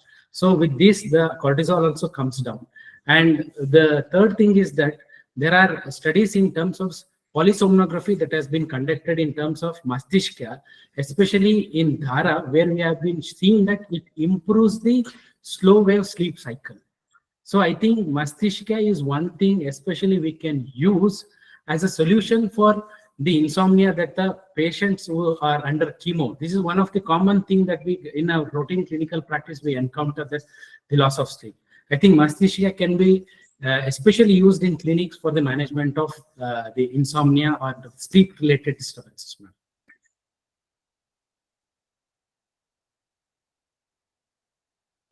So, do you suggest anything like a different type of counseling? Because Ayurvedic doctors are known to be a wonderful counselors, whether Yes. they are into Manasaroga or they are psychiatrists or not. Patients think that Ayurvedic doctors basically are born with that counseling nature.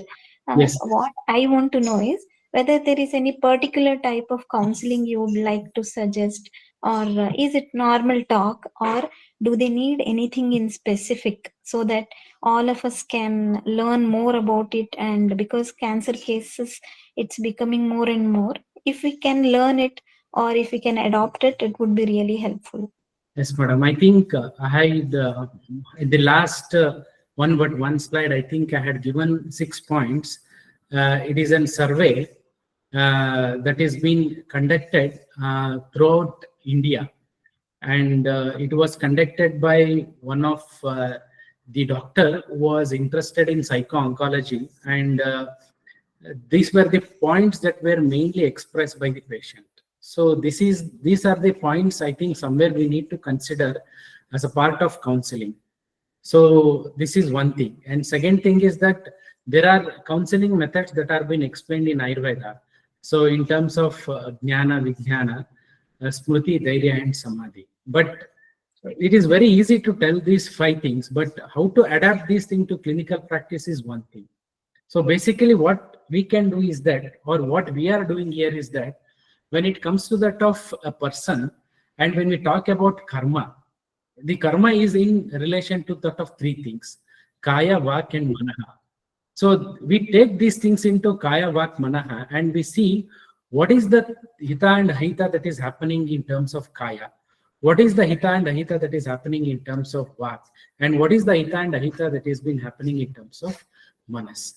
In terms of kaya, it could be certain changes, subtle changes in terms of diet. It could be subtle changes in the patient himself, failure to understanding about himself. Why? Because most of the time we fail to understand our body in terms like, for example, if I eat spicy food, it affects me. That itself, if the patient has an awareness that I should avoid the spicy food, that itself is one of the aspect of the counseling, that we have brought an awareness about it. So we try to like there is nidra.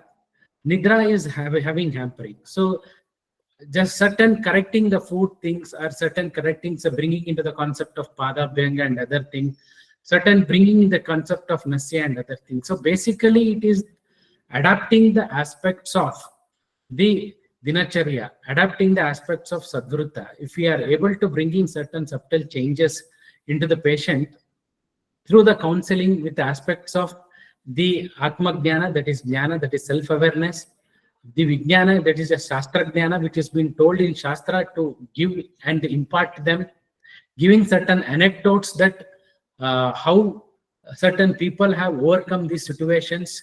That is also very much important.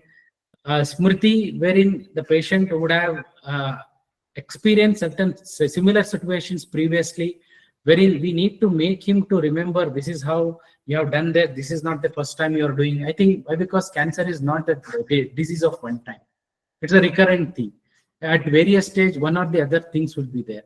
So the dhairya is something that is, we have to improve his resilience power. So how to increase his resilience power is through the vijnana and dhairya chikitsa. And samadhi is something which we need to see that whether the patient is able to follow up these things, where we can bring into the several aspects of yoga and other things also. So I think these are the certain things in terms of counseling that we are generally trying to address over here, madam. I think when it comes to that of cancer patient, into that of psycho-oncology, I think those 6 points are something that we need to consider and try to address in the patients whenever they attend our clinics. Excuse me, sir, can you suggest any book, for counseling, studying, or any courses that you suggest for Ayurveda doctors? Madam, as per, there are no books that are available in terms of counseling through Ayurveda modes. That is, any methods that are being developed, Ayurveda-based counseling methods that are being developed and that has been published as a single thing. Other, from allopathic side will also work. Even allopathic side is that, see, counseling is something which is an art. It requires something. Just studying, and if a person we are ready to counsel is something different. I think there are different short courses or the distance courses that are available. I think there are the Manasa from Shivamogga, Mysore University, Open University gives the courses. And also NIMHANS, we from our department also, we run a certificate course in integrative mental health. That also you can join, where the aspects of counseling, everything will be taught. But I think there are short books which have been there for the counseling. Why? Because it's a very varied thing. Why? Because CBT, DBT, and there are first, second, third different waves of therapy that are coming to the existence. I think in that sense, I could able to suggest you a book, but whether suggesting book, how much it would help you, I don't know. I think what I really suggest to you is to self-study. there are some short books that of counseling, madam. You can just see to it. Can you suggest some author and books here, because there's so many loads and loads of books in the Amazon, and so not able to decide. But since you are in the field, it will be easier for you to suggest something just to start off with something easy. Madam, I will just speak to my counterpart of the clinical psychologist people, and definitely I'll let you know which is the easiest one to study. This I will make a note of it, and it will be seen that the author would be suggested to you. Can you give us your email ID, sir, so that because after this there's no point of contact between you and us. So if you can provide your email ID or any mode of communication. Sure, madam, I can provide my email ID. I think type message. Sure, sir, you can type it. I'll forward. Sir, I tried to join the IMH course that was conducted by the NIMHANS, but I think it was not open for BAMS students. No, I madam. don't know, but at that time, I think a year back or 2 years back, it was not open to BAMS. There are two courses, madam. One is for mental health professionals, where it is for psychologists and psychiatrists. But there is one more course, which is a 6 months course, which is for Ayurveda people, homeopathy people, MBBS, psychiatrists. Everyone is eligible to join it. It will start from the July month. You can definitely enroll for that. And I have posted my email ID.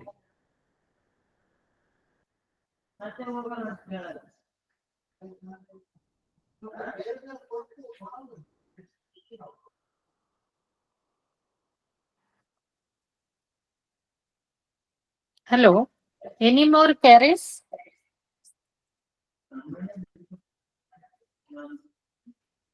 Hello, Vaidyas.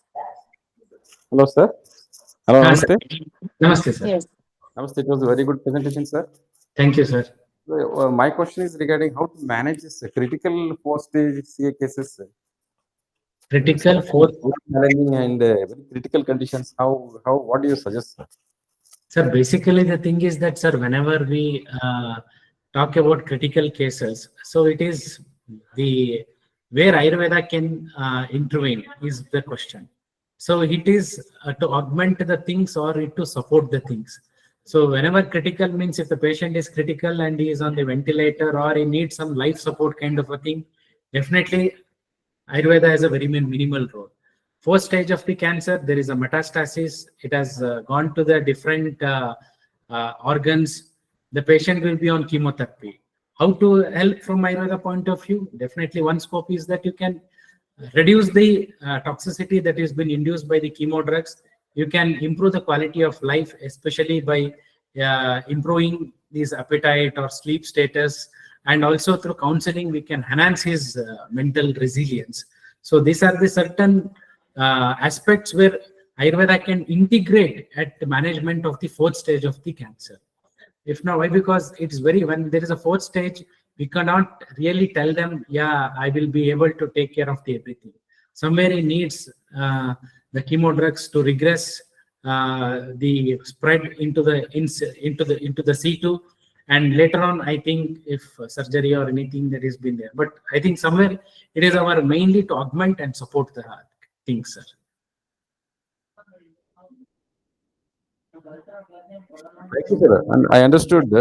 But the thing is, some RAAOUS in the initial stage, at least in the second or third stages, if you come to know the cases, in such cases, at least some RAAOUS is have you used, or do you suggest any other such medicines which can be helpful in avoiding or preventing some of the side effects of the chemotherapy or radiotherapy? Sir, I think many drugs have been highlighted as to prevent the side effects of the chemotherapy or radiotherapy, especially radiotherapy-induced wound and other things for healing. Jatyari Taila, Grita, turmeric, everything has been seen as an evidence. And especially when it comes to that of chemo-induced toxicity in the body, either it affects the kidney, liver, etc., or the myelosuppression, especially we see in the pancytopenia, etc. I think there is one thing, either we can intervene through, like especially Virechana is one thing that helps a lot in improving the myelosuppression, in preventing the pancytopenia. And also we have seen drugs like giving ashwagandha, and especially the drugs like Shatavari and the drugs like Estimodu and all. And one more new thing that we have been able to see is nowadays is the Simuruba, especially the Lakshmi Taru. It has been seen clinically, especially in preventing the pancytopenia or in preventing the reduction of the counts. And also even we have stated that seen that chemotherapy affects the gut, where it affects the metabolism and absorption of B12, which leads to a lot of ulcers. Even Simuruba has been seen to prevent it. I think these are the some drugs which we can prescribe to the patient, sir. Just like a green tea, Simuruba leaves can be prescribed to the patients. Thank you. Thank you. Welcome, sir. Actually, Thank you, sir. Excuse me, madam. Okay, sir. Continue. Actually, our supportive treatment should be started in between chemotherapies or completion of that chemotherapy or radiotherapy. No, sir. This can be started in along with the chemotherapy itself. So there is a myth that people like the oncologist or the medical oncologist, especially who is involved in this chemotherapy, tells that you should not take any of these medications. These medications could have like interactions with the chemo drugs, which could reduce the efficacy of chemo drug and all. But it is not so. We have seen many people prescribing. In my personal experience also, I have prescribed even to the family members and other things, and I have seen that at the start of chemo itself, we can start the Ayurveda medications in order to prevent the side effects. Why? Because appetite gets affected at the initial stage itself. Over a period of time, the count gets affected, sleep gets affected. I think it would be better that we intervene right away from the stage of when the chemo is being started to the patient. Because I have suggested the patients, but patients will get confused for that. Whether I should follow them or whether I should take here, they are confusing. So I do agree, sir. Why? Because this confusion is a part of cancer. I told you, na. They are very confused. We are the one who needs to properly educate them, and we are the one who should just show them the proper way. So here it is basically the confusion might be created by the primary treating oncologist also. Why? Because they are not into much of like Ayurveda kind of a thing. The moment you tell that the patient tells that the patient is on Ayurveda drug, yeah, immediately they tell them all these things, whatever are the side effects that are happening, it's happening because of Ayurveda. They are all scolding us only. Yes, sir. Yes, sir. This is the sir. That's why, sir. Whatever we do and whatever the positives that we find, we don't report it. We should report it, sir. When we report and it comes to the public domain in the terms of the publication, this is what I was talking in initially. There is a lot of under-reporting. Then with a confidence, we can show this to the patient. We can tell, see, there is no drug interaction, nothing will happen. You can prescribe it. You can take it. Thank you. Thank you. Welcome. Thank you, sir. It was really amazing. Wonderful presentation, sir. Thank you. Thank you very much, madam. We look forward for another session, sir. Definitely. Sure, madam. Thank you very much. Thank you. Thank you so much, sir. Madam, one more question, if you don't mind. Okay, sir. Please, quickly. Sir. Please, sir. Sir, pain management, one more emergencies we face usually in CA cases. Severe Yes, sir. pain I think this was the one I was highlighting regarding that of the pain management, wherein even I have seen modern medical oncologists prescribing CBD, but there is no regulation. And one thing is that there is no pure CBD available in India at now. So even the current CBD that is been available, which is manufactured by the Sun Pharma, it is only advocated for pediatric epilepsy.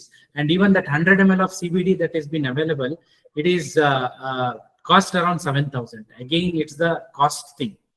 When it comes to that of the pain management, sir, CBD, that is the one thing that cannabis sativas is one thing that has a good potential in pain management in Ayurveda.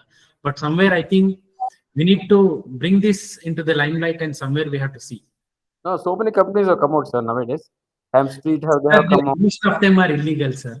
You see, this company will be there for 6 months or 1 year, later it closes. Why? Because Ayush recently, and NCI, the National Council for Indian System of Medicine, had sent a document regarding the use of cannabis sativas, who can prescribe what, everything. But if you just go to the Ayurveda Pharmacopoeia of India and or the any Ayush guidelines regarding the cannabis sativas, no such thing.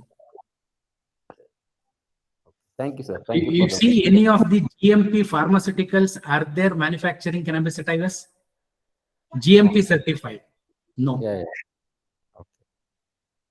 Only GMP certification is important in that. That is very much important. Then only